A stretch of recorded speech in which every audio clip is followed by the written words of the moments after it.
So the next question is value of a European put option. Please be very careful. This is put option. Has been given about its relationship with the factors, which are volatility and discount rate. This is nothing but your risk-free rate. So we want to understand what exactly is happening. Now let's bifurcate between your volatility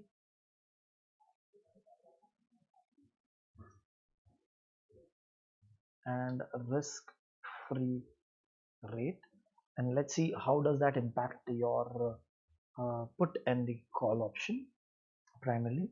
So if I look at call and if I look at put, okay, so volatility is basically termed as the friend of investor.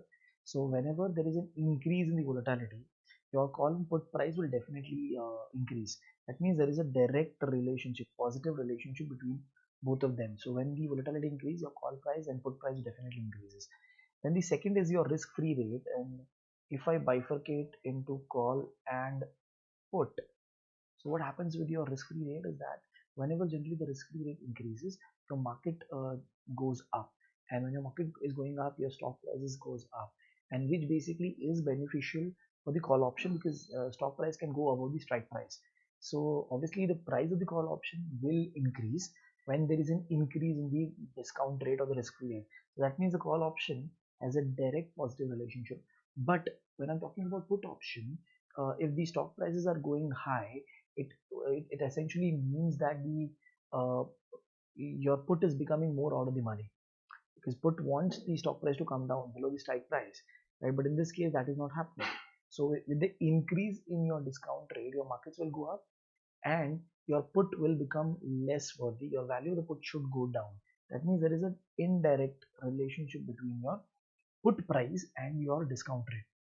Now coming back to this question, now in the question what we see is that let's look at the first option, which is your increase with an increase in the both volatility and discount rate. The European put definitely increases with the increase in the volatility, but no, it doesn't increase with the increase in the risk-free rate. That means your first option is incorrect. Let's move on to the third option, which is nothing but decreases with the increase in both volatility and discount rate. So definitely when the discount rate increases, when the discount rate increases, your put prices goes down. But when the volatility is increasing, your put price is actually going up. So this is also not a right answer. And let's look at the second option, which is the remaining option.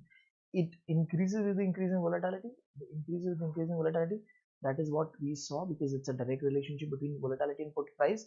But it decreases with the increase in discount rate. That is what we saw over here when there is a inverse relationship. So your answer is option. Your answer is option B.